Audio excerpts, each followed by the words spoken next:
যাকে দেখে আপনার বিশ্রী লাগে, ঘৃণা হয়, তাকে দেখেই কেউ কেউ হয়তো মুগ্ধ হয়ে তাকিয়ে থাকে, মায়ায় পড়ে যায়। যার সাথে কথা বলতে আপনার বিরক্ত লাগে, তার সাথে একটুখানি কথা বলার জন্য কেউ কেউ হয়তো সারাদিন অপেক্ষা করে থাকে। যার সহজ সরলতা দেখে আপনার তাকে ব্যাকডেটেড কিংবা খ্যাত মনে হয়, অন্য কারো কাছে তাকে ভালো লাগার একমাত্র কারণই হয়তো তার এই সহজ সরলতা। কালো রঙের মানুষটাকে দেখে আপনি যখন মুখ ফিরিয়ে নেন, ভালো লাগে না, অন্য কারো কাছে হয়তো ওই কালো মানুষটাই প্রিয়।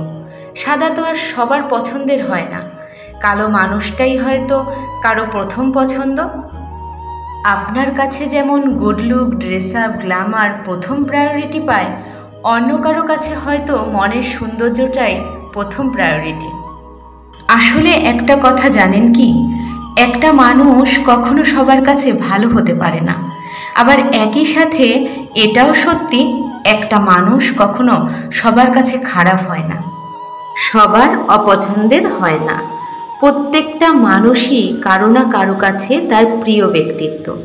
যে যেমন তাকে ঠিক তেমনভাবেই ভালো লাগার কেউ না কেউ ঠিকই আছে। তাই কেউ যদি আপনাকে খারাপ বলে কিংবা অপছন্দ করে, তাতে কষ্ট পাবেন না, কারণ আপনি একটা মানুষ, আপনি কখনো সবার পছন্দের হতে পারবেন না, এটা খুব স্বাভাবিক। শুধুমাত্র আপনি কেন, পৃথিবীতে কেউই সবার কাছে পছন্দের হতে পারে না, কেউ না।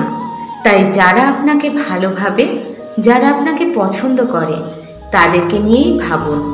আর যারা আপনাকে অপছন্দ করে কিংবা খারাপ ভাবে, তাদেরকে তাদের মতো করে ভাবতে দিন।